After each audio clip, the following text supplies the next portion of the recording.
باللہ من الشیطان الرجیم بسم اللہ الرحمن الرحیم۔ پیارے ناظرین السلام علیکم۔ بختروان حساس ایک بار پھر آپ کے خدمت میں حاضر ہے۔ پیارے ناظرین، آج ہم کوالالمپور میں جو سمٹ ہونے والا ہے اور جس میں عمران خان کو مدعو کیا گیا تھا، مدعو نہیں کیا گیا تھا، یہ تو سوچ بھی عمران خان کا تھا اور پروگرام بھی ان تینوں کا تھا۔ UN کے اجلاس میں جب اردوغان اور مہاتیر اور عمران خان اکٹھے بیٹھ گئے تو انہوں نے ایک پلان ترتیب دی، اور پلان ایسا ترتیب دیا کہ یہ تینوں ممالک ملیشیا، ٹرکی اور پاکستان ایک مشترکہ نیوز چینل بنائے گا جو یورپ اور امریکہ میں اسلام کے خلاف جو غم و غصہ پایا جاتا ہے، جس کو عام طور پہ اسلاموفوبیا کہتے ہیں، تو ان تینوں کا یہ خیال تھا کہ یہ چینل اسلاموفوبیا کے خلاف آواز اٹھائے گا اور اسلام کا دفاع کرے گا، اور جہاں بھی مسلمان مظلوم مسلمان ہے، جس پر مظالم ہو رہے ہیں، جس طرح فلسطین ہے اور ایتھوپیا ہے، شام ہے، عراق ہے، افغانستان ہے، چچنیا ہے، داغستان ہے، میانمار برما ہے، جہاں بھی مسلمان پر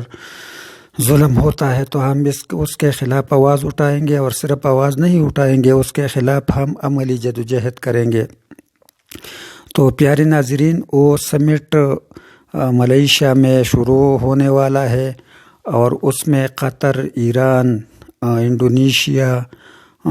ترکی کے صدور شرکت کر رہے ہیں، اور بدقسمتی سے عمران خان نے مہاتیر سے فون پہ بات کر کے معذرت چاہی کہ میں نہیں آ سکتا۔ تو پیارے ناظرین، عمران خان کی بھی کچھ مجبوریاں ہیں، کیونکہ پاکستان کی اکانومی جو ہے وہ بہت ویک ہے۔ ہم IMF کے انجیکشنوں پر چل رہے ہیں، اور جب PTI گورنمنٹ وجود میں آئی تو امارات، سعودیہ اور چائنا نے ایڈ دیا پاکستان کو، نرم شرائط پر قرضے دیے، اور پھر جب یہ سمٹ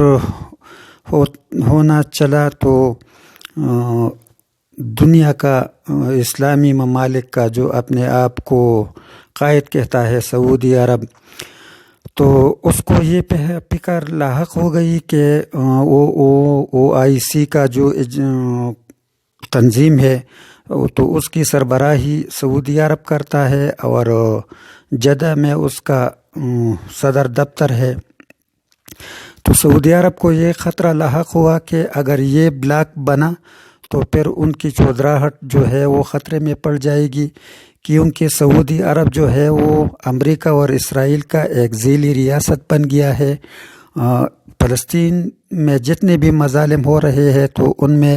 اسرائیل کے ساتھ سعودی عرب اور متحدہ عرب امارات شریک ہے، اور ساری دنیا کے مسلمانوں کو یہ پتہ ہو چلا ہے کہ سعودی عرب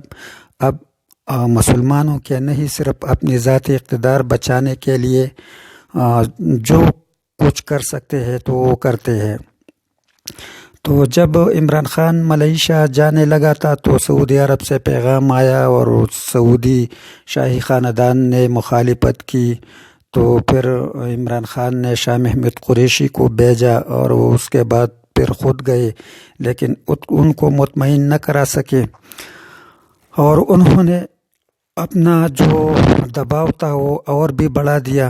اور عمران خان بیچارہ مجبور تھا کیونکہ وہ مقروض ہے ان ممالک کے۔ تو عمران خان دباؤ میں آ گیا، اور وہ ملیشیا اب نہیں جا رہے۔ تو بدقسمتی یہ ہے کہ ملیشیا کا جو صدر ہے مہاتیر، وہ ایک اچھے مسلمان اور ایک اچھے انسان ہے، اس طرح اردوغان جو ہے وہ بھی اچھے مسلمان اور اچھے انسان ہے۔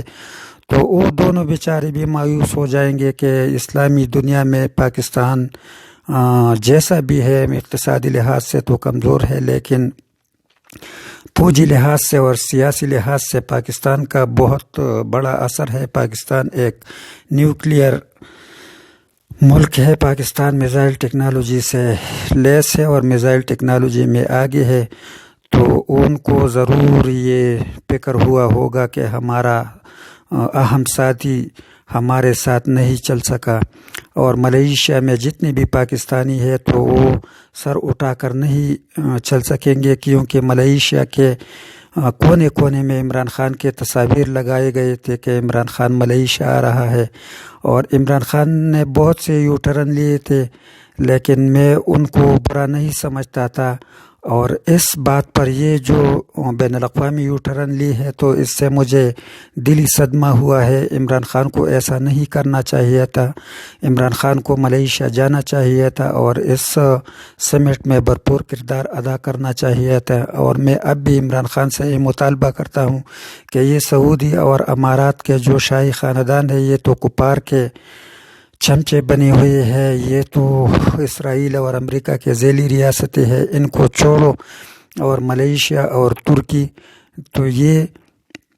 صحیح لوگ ہیں، یہ جس کو محبت، جس کو دوستی کا ہاتھ دیتے ہیں تو نبھانا بھی جانتے ہیں۔ میں عمران خان سے درخواست کرتا ہوں کہ وہ کوالالمپور چلا جائے اور اس کانفرنس میں بھرپور شرکت کرے تاکہ پاکستان کا امیج خراب نہ ہو۔ والسلام۔